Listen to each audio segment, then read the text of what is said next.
बिस्मिल्लाहिर्रहमानिर्रहीम अस्सलाम वालेकुम। आई एम ख्वाजा मोहसिन इनाम। स्टूडेंट्स, लास्ट लेक्चर में हमने लॉज ऑफ कोसाइन ड्राइव किए। इस लेक्चर में हम लॉज ऑफ कोसाइन की वेरिएशंस, वो कब यूज किए जाते हैं और उसके साथ एक प्रॉब्लम सॉल्व करेंगे। आइए शुरू करते हैं। First one, a square is equal to b square plus c square minus 2bc cosine of alpha. Second, b square is equal to a square plus c square minus 2ac cosine of beta. और third, आपको याद होगा इसी pattern को students अगर आप देखें, pattern मैं दोबारा बताऊं अगर आपको, तो आप देखें यहां पर a स्क्वायर है, राइट साइड पर हमें a दिखाई नहीं दे रहा और a के अपोजिट एंगल है अल्फा। इसी तरह यहां पर अगर b है तो b राइट साइड पर नहीं है, b का अपोजिट एंगल है बीटा। तो इसी पैटर्न पर अगर थर्ड वन देखा जाए तो वो होगा c square is equal to a square plus b square minus 2ab cosine of c के अपोजिट गैमा। हमने देखनी है लॉ ऑफ कोसाइंस की वेरिएशंस। फर्स्ट वन, हम फर्ज करते हैं कि अगर ये एंगल 90 हो जाए, यानी राइट ट्रायंगल बन जाए। फर्ज करें कि हम अपने यूजुअल नोटेशन वाली ट्रायंगल कंसीडर करते हैं और उसमें बीटा को 90 कर लेते हैं। अब ये तीनों इकट्ठे तो 90 हो नहीं सकते कि तीनों एंगल्स ही ट्रायंगल के 90 90 90 हो जाए, ये तो आप जानते हैं मुमकिन नहीं। एक एंगल 90 करके देख लेते हैं।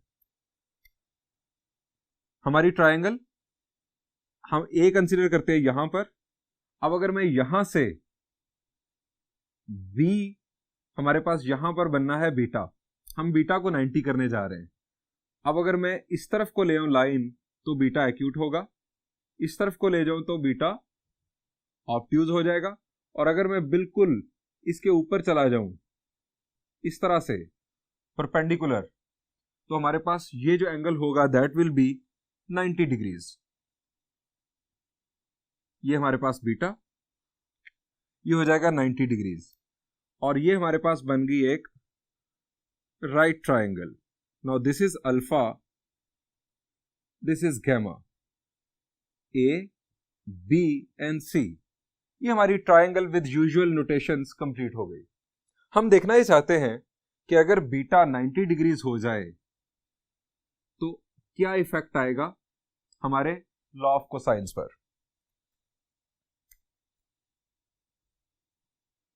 हमारा टॉपिक है variations of law of cosines. If beta is equal to 90 degrees, अगर बीटा 90 डिग्रीज हो जाए, for b square is equal to a square plus c square minus 2ac cosine of beta. अब इसमें बीटा की जगह पर 90 put करते हैं। B square is equal to a square plus c square minus 2ac cosine of 90। जी students, cosine of 90, जी cosine of 90 की वैल्यू क्या है? जी आपको ट्रिक बताया गया था कि अगर एंगल y एक्सिस पर हो तो उसका कोसाइन 0 होता है। 90 डिग्रीज y एक्सिस पर आ जाता है। अगर आप x एक्सिस और y एक्सिस के रेफरेंस से देखें तो कोसाइन 90 0, ये 0 हो जाएगा। आपके पास रिमेनिंग होगा b square is equal to a square plus c square. ये सेगमेंट सारे का सारा ये फारिग हो गया कोसाइन 90 की वजह से। अब b square is equal to a square plus c square क्या है, जरा गौर करें, इस ट्राइंगल में गौर करें। जी क्या है? बी आपके पास है इस ट्राइंगल में, इस राइट ट्राइंगल में hypotenuse. Hypotenuse square is equal to एक परपेंडिकुलर और एक बेस, इन दोनों में जो मर्जी आप कर लें, एक परपेंडिकुलर और एक बेस है, perpendicular square plus base square. यानी जब आपने इस लॉ ऑफ कोसाइंस में बीटा को 90 किया, ये टर्म खत्म हुई, आपके पास जो रिमेनिंग बनता है that is basically application of Pythagoras theorem in right triangle. So इसका मतलब क्या हुआ? इसका मतलब ये हुआ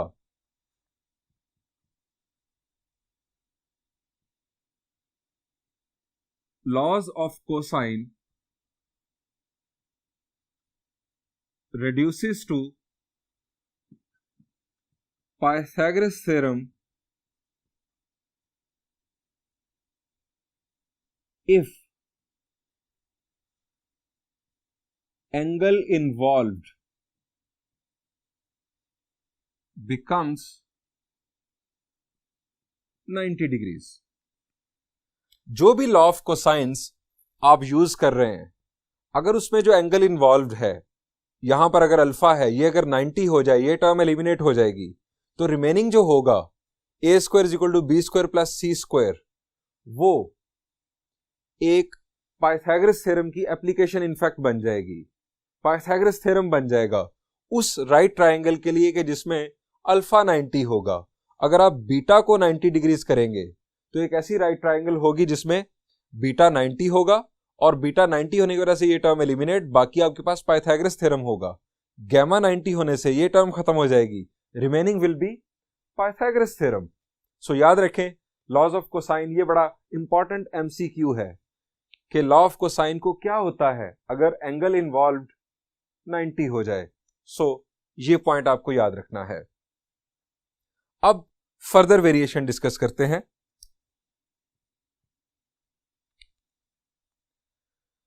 अब हम ये देखते हैं कि यहां पर जैसे आपको ए स्क्वायर सब्जेक्ट नजर आ रहा है, क्या कोई और चीज सब्जेक्ट बनाई जा सकती है? यानी मैं आपसे अगर पूछूं कि क्या बी स्क्वायर या सी स्क्वायर या बी या सी की वैल्यू निकाल सकते हैं आप? कोशिश करके देखिएगा। मैं ये एक्सपेरिमेंट नहीं करना चाह रहा हूं, इनफैक्ट मैं आपको बता रहा हूं कि बी या सी ये सब्जेक्ट नहीं बन सकते जिस तरह आपके पास ये ए सब्जेक्ट बना हुआ है, क्योंकि बी यहां पर भी है, यहां पर भी, सी भी दो टर्म्स में से है। आप बी या सी को सब्जेक्ट नहीं बना सकते। सब्जेक्ट अगर कोई बन सकता है तो यहां से बन सकता है कोसाइन अल्फा। यानी अगर मैं इसको दोबारा यहां पर लिखूं, a square is equal to b square plus c square minus 2bc cosine of alpha, तो यहां से कोसाइन अल्फा की वैल्यू, ये टर्म अगर आप लेफ्ट पर शिफ्ट करें तो ए स्क्वायर दूसरी तरफ शिफ्ट होगा, यानी ये हमारे पास होगा b square plus c square minus a square, ये ए स्क्वायर राइट पर शिफ्ट हो गया, B square plus c square minus a square, और ये टर्म लेफ्ट पर शिफ्ट हुई। अब कोसाइन अल्फा लेफ्ट पर ही रहेगा, 2bc ये डिवाइड करेगा कुछ इस तरह से, यानी ये हमारे पास कोसाइन अल्फा सब्जेक्ट बना। आप इसको इस तरह से भी कह सकते हैं कि अगर आपको अल्फा की वैल्यू निकालनी है तो it will be alpha is equal to cosine of inverse b square plus c square minus a square over 2bc। यानी अगर आपको अल्फा की वैल्यू निकालनी है तो फिर इसकी जो शक्ल होगी इस लॉ ऑफ कोसाइन की, वो इस तरह की होगी। अब इसी पैटर्न पर अगर आप सेकंड को फॉलो करें, सेकंड को अगर आप फॉलो करें तो आपके पास है वो b square is equal to a square plus c square minus 2ac cosine of beta. अब इसे हम लिखेंगे cosine of beta is equal to a square plus c square minus b square, ये टर्म लेफ्ट पर आके add हो जाएगी, B square उधर जाके सब्ट्रैक्ट हुआ, डिवाइडेड बाय 2ac, और बीटा की वैल्यू होगी cosine inverse a square plus c square minus b square over 2ac। अब इसी पैटर्न पर कोसाइन गैमा डायरेक्ट क्या होगा? जी जरा देख लें आप, कोसाइन अल्फा, यहां पर अल्फा है तो ए स्क्वायर सब्ट्रैक्ट हो रहा है, डिनोमिनेटर में भी ए नहीं है। यहां पर बीटा है तो बी स्क्वायर सब्ट्रैक्ट हो रहा है, डिनोमिनेटर में भी बी नहीं है। सो यहां पर गैमा है तो सी स्क्वायर सब्ट्रैक्ट होगा, तो पहले आ जाएगा a square plus b square minus c square over twice of, यहां बी है, बीटा है सॉरी, तो बी अपीयर नहीं हुआ, यहां गैमा है तो सी अपीयर नहीं होगा, यानी ए बी। ये हमारे पास कोसाइन ऑफ गैमा की वैल्यू स्टूडेंट्स हासिल हुई, यानी ये हो गई इसकी वेरिएशंस। अब वेरिएशंस के बाद, इन वेरिएशंस को इनफैक्ट हम क्यों डिस्कस कर रहे हैं? वेरिएशन को डिस्कस करने का मकसद ये है कि हम जान सके कि हम लॉ ऑफ कोसाइंस को किस किस सिचुएशन में इस्तेमाल कर सकते हैं। फर्स्ट वेरिएशन पर वापस आ जाए। फर्स्ट वेरिएशन में हमने देखा कि अगर एंगल 90 डिग्रीज हो जाए, अगर एंगल 90 डिग्रीज हो जाए तब भी हम लॉ ऑफ कोसाइन यूज कर सकते हैं। होगा क्या? ये पाइथागोरस थ्योरम में कन्वर्ट हो जाएगा। दूसरी स्टूडेंट वेरिएशन हमने देखी, हमने कोसाइन को सब्जेक्ट बनाया या कोसाइन इनवर्स भी हमने कर दिया और एंगल को सब्जेक्ट बना लिया। इससे क्या पता चलता है कि हम एंगल की वैल्यू फाइंड आउट कर सकते हैं अगर हमें तीनों साइड्स गिवन हो, ए बी सी। यहां पर आप देखें और आप यहां पर भी देखें, बीटा हमारे पास अगर हमें फाइंड आउट करना है तो ए बी और सी तीनों साइड्स मौजूद होनी चाहिए। अगर गैमा फाइंड आउट करना है तो तीनों साइड्स हमारे पास मौजूद होनी चाहिए। यानी आप जान चुके हैं कि गैमा के लिए cosine of inverse a square plus b square minus c square over twice of a b, ये हमारे पास फॉर्मूला बन जाएगा। कंक्लूड करते हैं। आपको एक दो पॉइंट्स लिखवा देता हूं ताकि आपको याद रहे।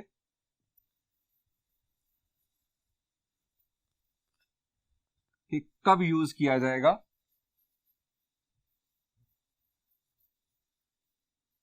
लॉ ऑफ कोसाइंस को।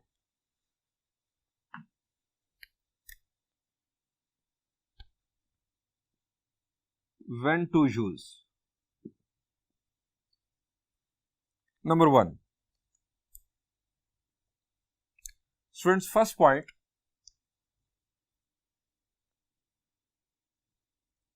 we can use law of cosine for right triangle. It will reduce to Pythagoras theorem. ये आ गया फर्स्ट पॉइंट। सेकंड पॉइंट, आप जरा गौर करें, ए स्क्वायर सब्जेक्ट है, बी सी और अल्फा राइट साइड पर है। A square subject, b c alpha. B c alpha का आपस में क्या ताल्लुक है? ए सी और बीटा का आपस में क्या ताल्लुक है? और इसी तरह ए बी और गैमा का आपस में क्या ताल्लुक है? जी, हमें ट्राइंगल विद यूजुअल नोटेशन देखना होगी इस ताल्लुक को समझने के लिए। जल्दी से मैं आपके सामने बना देता हूं।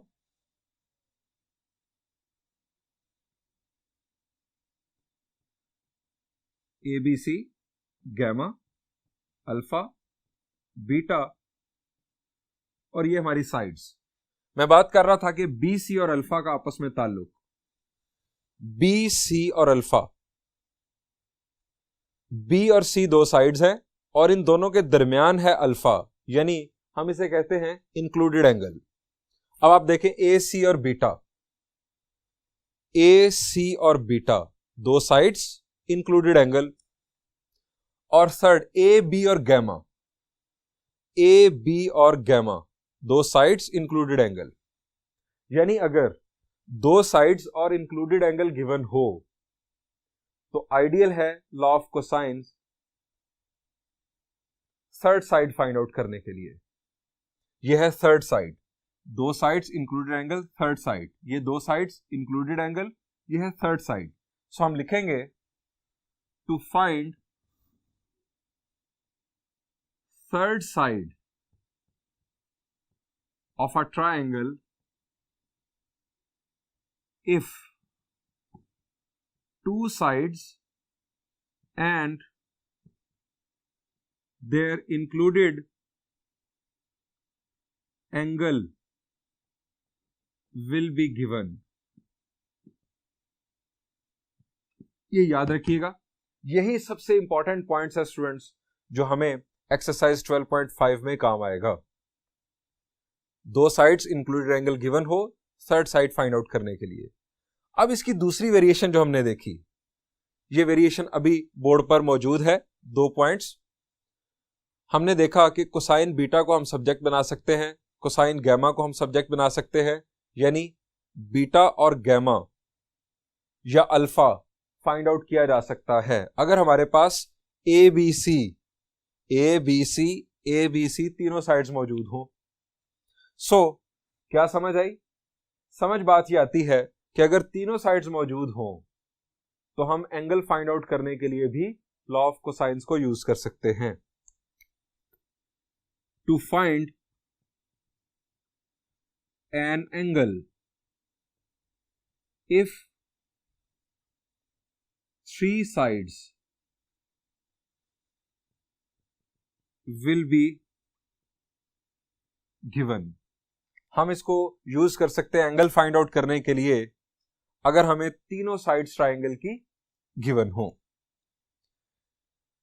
इसकी बेस पर हम एक प्रॉब्लम सॉल्व करते हैं, यानी हमने जो समझा है इसको यूज करते हुए स्टूडेंट्स एक प्रॉब्लम सॉल्व करते हैं। हम उसमें देखते हैं कि लॉ ऑफ कोसाइंस को किस तरह यूज किया जाता है।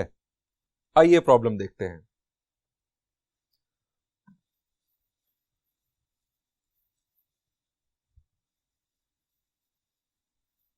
जो प्रॉब्लम आपके साथ में शेयर करने जा रहा हूं, there is an example on page number 368 12.5 से पहले यानी के, और ये एग्जांपल नंबर 1 है। ये मैं आपके साथ शेयर करने जा रहा हूं।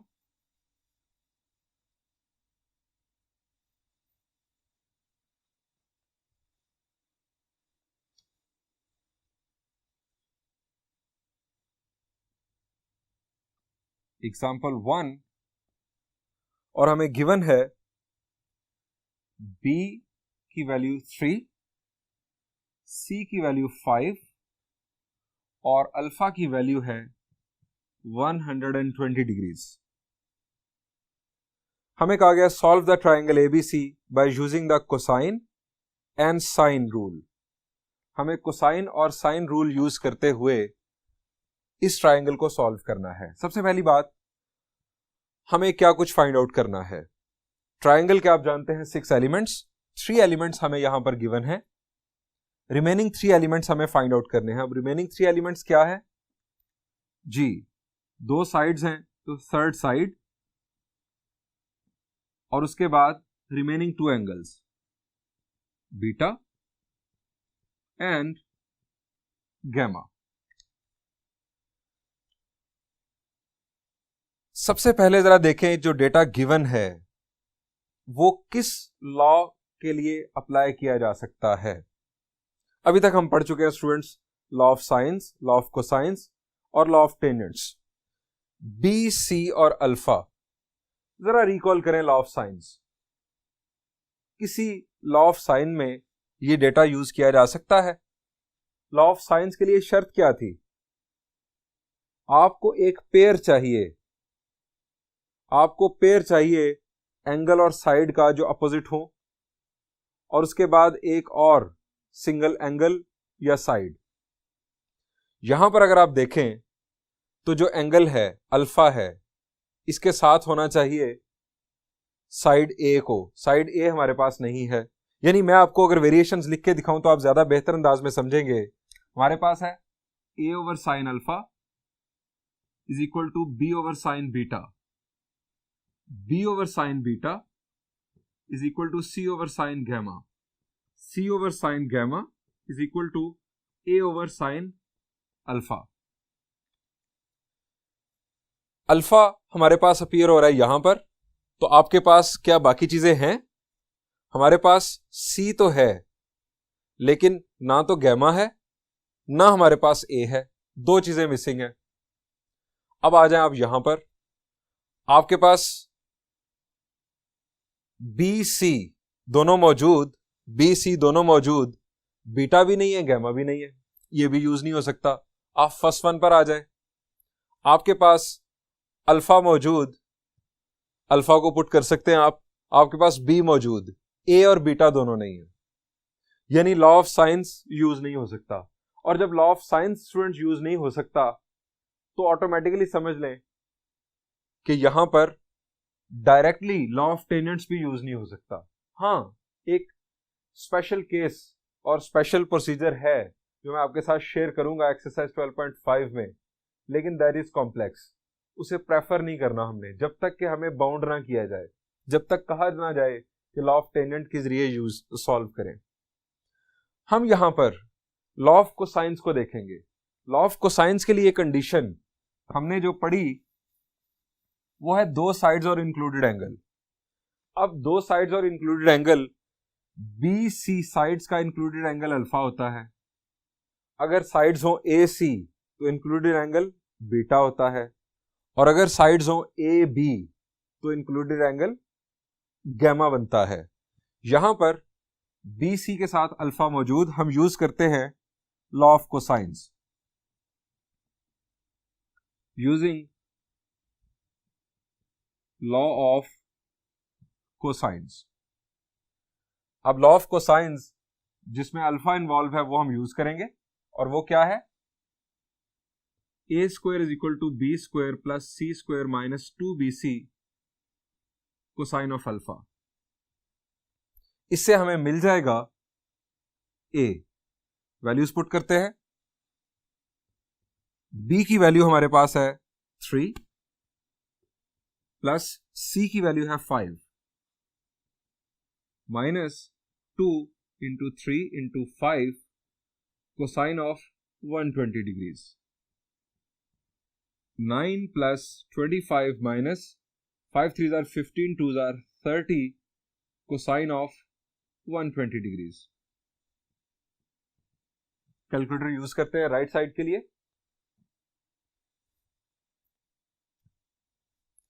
कैलकुलेटर स्टूडेंट्स एहतियात ये बरतनी है कि आपका डिग्री मोड में होना चाहिए। 9 plus 25 minus 30 multiplied with cosine of 120 degrees. Our final answer is 49, और a की वैल्यू क्या होगी? a स्क्वायर इज 49, तो a की वैल्यू प्लस माइनस 7 और 7। जी, जब हम स्क्वायर रूट अप्लाई करेंगे तो इनफैक्ट प्लस माइनस तो आएगा, लेकिन a है क्या? जी बिल्कुल, a है length of the side, so हम माइनस इग्नोर करेंगे, जस्ट 7। सो हमें वैल्यू ऑफ a मिल गई, यहां पर वैल्यू ऑफ a मिल गई। अब हमें चाहिए बीटा और गैमा। अब a के साथ स्टूडेंट्स, a के साथ अल्फा मौजूद, b की मदद से हम बीटा या c की मदद से गैमा फाइंड आउट कर सकते हैं यूजिंग, जी बिल्कुल, यूजिंग लॉ ऑफ साइंस। अच्छा, अब तीनों साइड्स हमारे पास आ चुकी हैं ए बी सी, तो एंगल फाइंड आउट करने के लिए क्या कोई और लॉ भी यूज किया जा सकता है? जी, अभी हमने बात की थी लॉ ऑफ कोसाइंस की। जब तीनों साइड्स मौजूद हों तो आप एंगल फाइंड आउट करने के लिए लॉ ऑफ कोसाइंस भी यूज कर सकते हैं, लेकिन मसला क्या है? मसला कोई भी नहीं इनफैक्ट, लेकिन लॉ ऑफ कोसाइंस कैलकुलेशन में लेंथी है थोड़ा लॉ ऑफ साइंस की निस्बत। लेकिन लॉ ऑफ साइंस का भी एक मसला हमने डिस्कस किया था एंगल फाइंड आउट करने के लिए, वो क्या था? लॉ ऑफ साइंस हमेशा यूज नहीं किया जा सकता एंगल फाइंड आउट करने के लिए, कुछ प्रॉब्लम आता है, और मैंने आपको बताया था,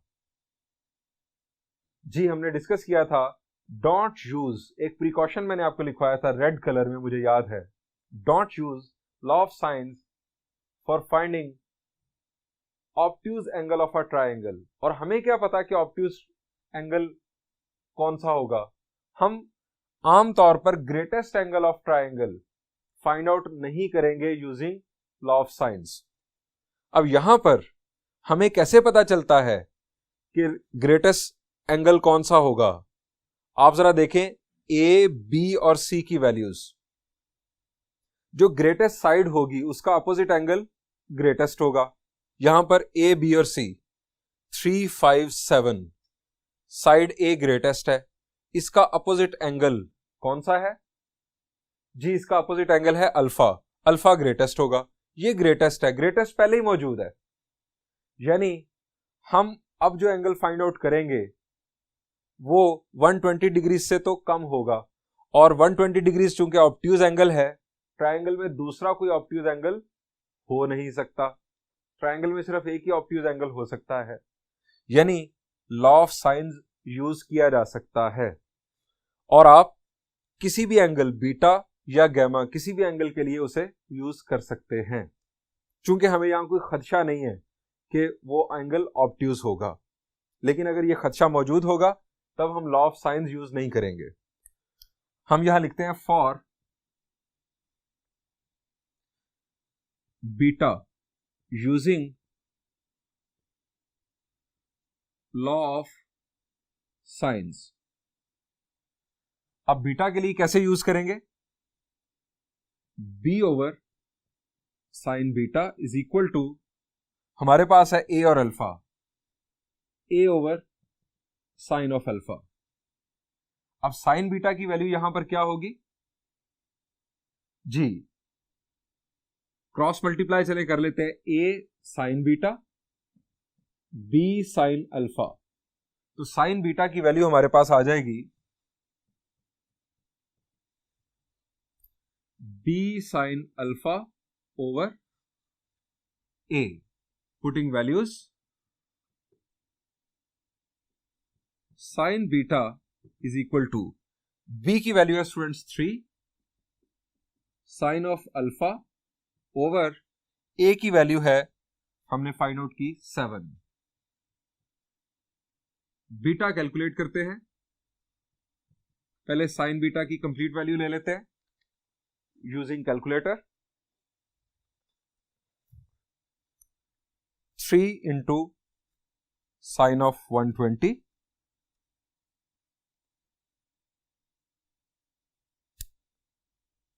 डिवाइडेड बाय 7, हमारे पास वैल्यू आ रही है 0.371, और बीटा की वैल्यू होगी sine inverse of 0.371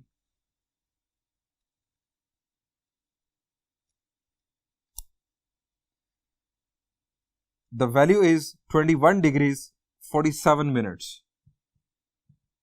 21 degrees 47 minutes.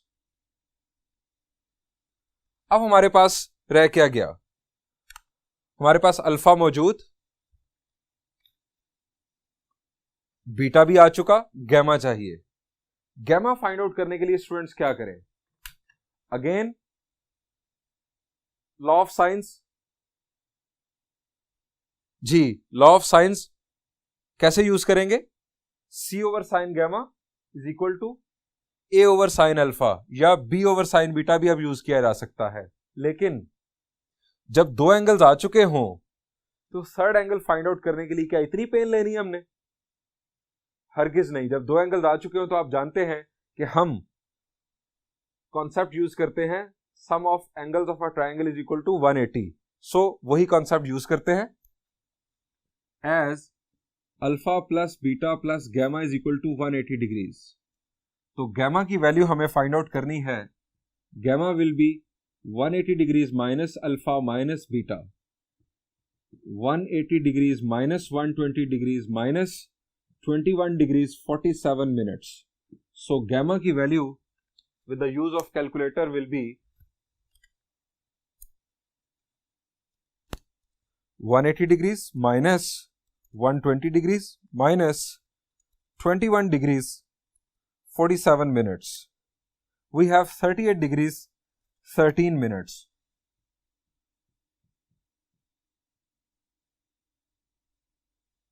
यहां पर स्टूडेंट्स इस प्रॉब्लम का सॉल्यूशन एंड हुआ।